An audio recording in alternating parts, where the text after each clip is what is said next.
Sir, ও sir, আমার একটু ঘুমাইতে দিবেন না স্যার?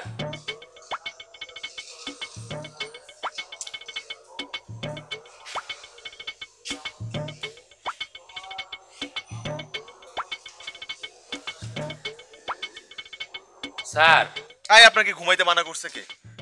যান ঘুমান। এটা একটা কথা বললেন স্যার? আপনার এই বিপদে ফালাইয়া আমি কেমনে ঘুমাইতে যাই? আমার একটা দায়িত্ব আছে না? আপনার দায়িত্ব আমাকে বিপদ থেকে রক্ষা করা। ঠিক, আমি একটা বিপদের মধ্যে আছি। কি স্যার? এই মশাগুলো আমার খুব কামড়াইতেছে, একটু মাইরা দিতে পারবেন? আচ্ছা।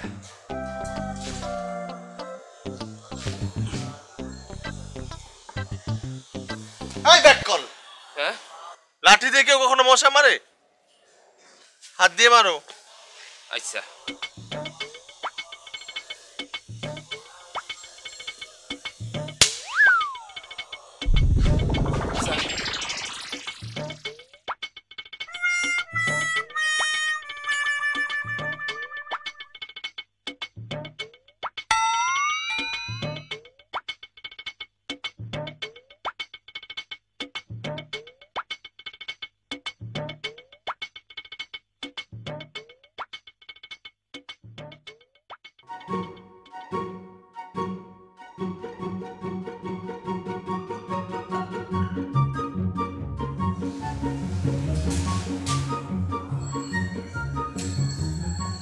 সামান,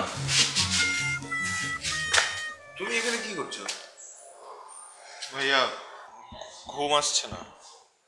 ঘুম আসছে না নাকি বাবার বাড়াবাড়ির চোটে এখানে এসে বসে আছো? শোনো জামান, আমার সাথে জলির কথা হয়েছে, ও আজকে আর বাড়িতে ফিরবে না। বাবা ওকে যেভাবে অপমান করেছে তাতে না ফেরারই কথা। আমার আর এসব কিছু ভালো লাগছে না। ভাইয়া, আপনি না আমাকে আর জলকে বিদেশ পাঠায় দেন, আমার ভালো। বাবা তোমাকে আজও বুঝি রচনা মুখস্থ করতে দিয়েছে, তো তুমি ওনাকে মানা করছো না কেন? ভাইয়া, আমি আর দেশেই থাকতে চাই না। দেশে যেটুকু শ্রম দিয়ে এখানে আয় করা যায়, বিদেশে কিন্তু ওইটুকু শ্রম দিয়ে অত টাকা আয় করা যায় না। তুমি বুঝবে, আমি বলছি শোনো। ধরো গ্রামে একটা যুবক কৃষি কাজ করে যে পরিমাণ আয় করে, সেই যুবক শহরে এসে যদি ছোট্ট একটা চাকরি করে, তাহলে কি সেই পরিমাণ আয় সে করতে পারবে? পারবে না। ভাইয়া, তারপরেও আমি বিদেশে যেতে চাই।